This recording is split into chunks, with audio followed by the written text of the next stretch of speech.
Hi, it's Peg, and today's inspiration is taken from a photograph of my granddaughter. This was her first opportunity to vote in an election, and she got to see what happens with that whole process as they did the inauguration this week, and I think it seems to be upmost on everybody's mind, and so I am dedicating this page to my granddaughter and that whole uh, inauguration at the Capitol, what was said. There were poignant moments when the poet laureate was reading and the singing of the national anthem. It was just very, very moving, the whole thing. So we're going to move ahead and get some things on this page.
Alrighty, we've got the background in, and I'm starting to add my imagery to the front of this.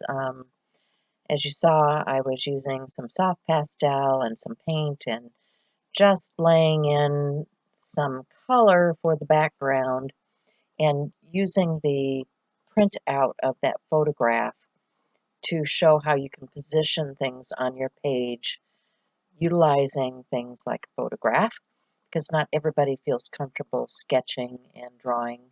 So this is another way that you can create a figural image on a page. You can use a stencil, you can use a photograph. There's lots of ways that you can do this. But I'm going to use a number of different things here. I'm going to start with these Pitt pens and add some shadowing. Wasn't working out quite the way I wanted it to. So I'm working back and forth between different pens, different paints, different stencils and media, and just having a good time playing and talking with my friends.